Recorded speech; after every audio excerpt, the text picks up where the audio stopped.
Bien-aimés dans le Seigneur, frères et sœurs, j'espère que vous allez bien. Voilà, donc bonjour à toutes et à tous.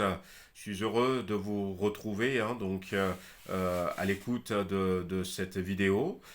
Je vous fais cette vidéo ce soir, ce lundi soir, parce que je voudrais vous inviter à un temps de prière à partir de mercredi. À partir de mercredi et 3 jours de prière, mercredi, jeudi, vendredi. Nous voulons mettre à part 3 jours de prière. Initialement, nous avions pensé faire un temps de jeûne et prière le mardi 10, demain, mais nous ne pourrons pas le faire parce que nous ne sommes pas autorisés à rester en présentiel pour autre chose qu'un mariage, un enterrement ou pour enregistrer le culte de dimanche. Donc on ne pourra pas le faire, mais si certains veulent pendant ces 3 jours avoir un temps de jeûne et prière, pourquoi pas. Le défi, c'est consacrer 1 heure de prière par jour pendant ces 3 jours. Alors, il ne faut pas peut-être être obligé de faire 1 heure d'affilée, ce n'est pas ça. Le défi, c'est tout au long de la journée de mercredi, je voudrais totaliser 1 heure de prière. Tout au long de la journée de jeudi, je voudrais totaliser 1 heure de prière. Tout au long de la journée de vendredi, je voudrais totaliser 1 heure de prière. On peut diviser cette heure de prière en trois, 20 minutes à chaque fois. On peut le diviser comme on veut, hein, donc peut-être en deux, 30 minutes à chaque fois. On peut le diviser en quatre, 15 minutes à chaque fois, ou encore en 6, 10 minutes. C'est chacun qui s'organise selon ses moyens, les temps dont il dispose, selon que la personne travaille ou pas. Mais le défi, c'est de passer 1 heure de prière par jour pendant ces 3 jours. Alors, pour le mercredi, nous voulons prier pour nous-mêmes. Nous voulons continuer à mettre notre vie en règle devant Dieu. Quand nous prenons par exemple la Bible dans Éphésiens chapitre 5, il est dit « Devenez donc les imitateurs de Dieu comme des enfants bien-aimés ». Est-ce que je suis déjà devenu imitateur de Dieu? Je ne pense pas. Marcher dans l'amour à l'exemple de Christ qui nous a aimés. Est-ce que je marche dans l'amour à l'exemple de Christ? Je ne pense pas que je sois déjà arrivé, que l'impudicité, qu'aucune espèce d'impureté, que la cupidité ne soit pas même nommé parmi vous, ainsi qu'il convient à des saints, qu'on n'entende ni paroles déshonnêtes, ni propos insensés, ni plaisanteries, choses qui sont contraires à la bienséance. Voyez-vous que personne ne vous séduise par de vains discours. Il y a encore des chemins à faire par rapport à cette réalité que nous sommes appelés à vivre. Donc, prenez ce passage, Éphésiens chapitre 5, versets 1 à 21, pour le mercredi, pour ceux qui veulent relever ce défi. On peut aussi, par exemple, prendre Philippiens chapitre 1, verset 27, dit « Seulement conduisez-vous d'une manière digne de l'évangile de Christ ». Est-ce que mon comportement, ma conduite, eh bien, se fait de manière digne de l'évangile de Christ. Et puis le chapitre 2 de Philippiens où le verset 3 on dira ne faites rien par esprit de parti ou par vaine gloire. Donc prenez ces deux références, Éphésiens chapitre 5 verset 1 à 21 et puis Philippiens chapitre 1 verset 27 jusqu'à Philippiens chapitre 2 verset 18 par exemple. Donc prenez ces deux passages pour le mercredi. Nous voulons passer du temps, nous voulons prier encore pour nous, nous voulons mettre notre vie à nu devant Dieu parce que les temps sont courts et nous ne savons pas quand est-ce que Christ va revenir et nous voulons être en règle vis-à-vis de Dieu. La journée d'aujourd'hui, on veut encore prendre 1 heure et puis là, on veut prier pour ceux qui sont dans des besoins. Nous voulons prier pour nos frères et sœurs qui ont été touchés par la maladie ou pour Zaed qui vit une situation administrative assez délicate. Nous voulons nous souvenir d'eux et nous voulons aussi surtout prier pour notre nation, la France. La Bible dit, vous le connaissez ce passage, on peut le prendre, 2 Chroniques, chapitre 7, verset 14, « Si mon peuple, sur qui est invoqué mon nom, s'humilie, prie, cherche ma face, et s'il se détourne de ses mauvaises voies, je l'exaucerai des cieux, je lui pardonnerai son péché, et je guérirai son pays. » Il faut savoir que Eh bien, aujourd'hui, notre pays, c'est la France, notre nation, c'est la France, et la guérison de la France, ça passe aussi par nous. Ça passe aussi par nous. Hein. Donc, nous voulons prier pour notre nation, intercéder pour cette nation où Dieu nous a placés.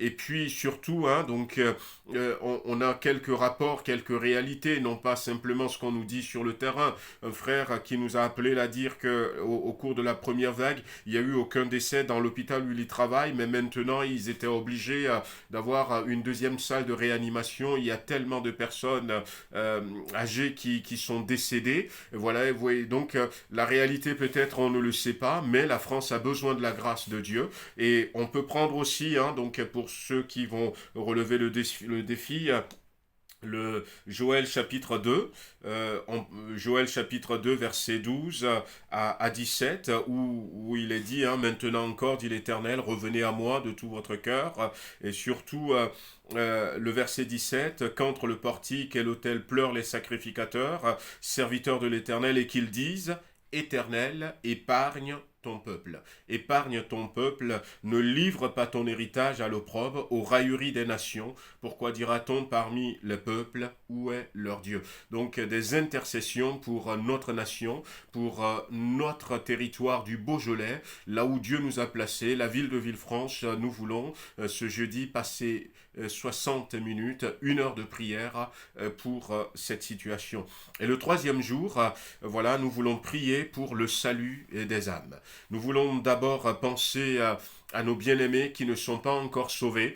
Souvenez-vous hein, donc de Actes chapitre 16 verset 31 où cet homme va dire à l'apôtre Paul qui était avec Silas que dois-je faire pour être sauvé? Et l'apôtre Paul lui répond, crois au Seigneur Jésus, tu seras sauvé, toi et ta famille. Est-ce que dans ma famille, il y a encore des gens qui ne sont pas encore sauvés? Il n'a pas dit qu'est-ce que je vais faire, si vous regardez bien, qu'est-ce que je vais faire pour être sauvé, moi et ma famille. Il a simplement dit qu'est-ce que je dois faire. Il les fit sortir et dit, Seigneur, que faut-il que je fasse pour être sauvé? Et là, l'apôtre Paul dit avec Silas, crois au Seigneur Jésus, tu seras sauvé, toi et ta famille. Et donc, cet homme, ce soir-là, va rassembler sa famille, hein, donc ceux qui sont à côté de lui, il va les rassembler, et puis ils vont écouter l'évangile, certains vont être baptisés, mais je crois qu'ils ne vont pas s'arrêter là-bas, ils vont continuer à parler de l'évangile dans leur famille, parce que la volonté de Dieu, c'est que nous soyons sauvés, nous et nos familles. Les temps sont courts, bientôt la trompette va sonner et s'il y a certaines personnes dont nous pouvons regretter qu'ils ne seront pas enlevés, c'est le moment ou jamais de nous mettre encore à genoux, de consacrer ne serait-ce qu'une heure le vendredi pour dire Seigneur, secours-les, Seigneur, sauve-les. Et puis le salut des âmes, hein, donc non pas simplement les nôtres, mais ceux qui sont autour de nous. La Bible dit que les disciples étant revenus, prenez aussi ce passage dans Jean chapitre 4, à partir du verset 31, verset 31 verset 36, où les disciples étaient revenus et puis ils pressaient Jésus de manger alors que la Samaritaine était partie et Jésus va leur dire j'ai à manger une nourriture que vous ne connaissez pas. La volonté de Dieu, c'est que le désir que les âmes soient sauvées, ça soit aussi notre nourriture. Ma nourriture est de faire la volonté de Dieu, de celui qui m'a envoyé. Ne dites-vous pas qu'il y a encore 4 mois jusqu'à la moisson. Voici, je vous le dis, levez les yeux et regardez les champs qui blanchissent pour la moisson, qui blanchissent déjà. Peut-être qu'on pense que ce sera l'année prochaine pour la conversion d'un frère, d'une sœur, d'un enfant, d'un fils, d'une fille, d'un papa, d'une maman. On pense que ça va être la prochaine fois. Mais Jésus nous dit au travers de ce verset que c'est le moment. C'est le moment. Ces personnes qui sont dans nos voisinages, qui sont tout autour de nous, elles sont déjà prêtes pour recevoir l'évangile. Voilà donc un défi que nous voulons relever tous ensemble. On sent que les temps sont courts et que nous avons besoin plus que jamais de trouver des stratégies pour rester dans la prière. Donc, si vous voulez passer plus de temps, pourquoi pas, mais si vous voulez même bien jeûner un jeudi midi ou encore le mercredi soir, à vous de vous organiser. Le défi, c'est simplement mettre à part 1 heure chacun de ces 3 jours pour chercher la face de Dieu pour nous-mêmes, pour notre nation, notre territoire, mais aussi pour le salut de ceux qui nous sont chers. Voilà, que le Seigneur vous bénisse et j'espère que spirituellement, on va se retrouver, hein, donc nombreux au pied du trône de la grâce à partir de mercredi pour relever tous ensemble ce défi. Voilà, donc je m'arrête là et puis je vous donne rendez-vous demain, donc demain soir. Donc mardi dernier, on avait fait par Zoom, donc on a pu se connecter à 19 heures à certains d'entre nous, on a pu se voir par vidéo. Donc je vais vous envoyer dans la journée de demain le lien pour une autre rencontre Zoom demain soir. Donc ceux qui le peuvent, vous vous connectez à 19 heures et puis on se verra ensemble et puis on pourra faire notre étude tous ensemble.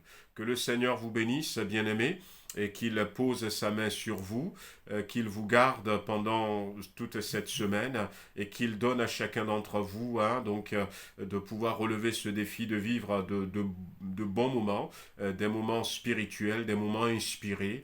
Prenez bien soin de vous et puis on se dit à demain au Zoom pour ceux qui le peuvent. Soyez bénis.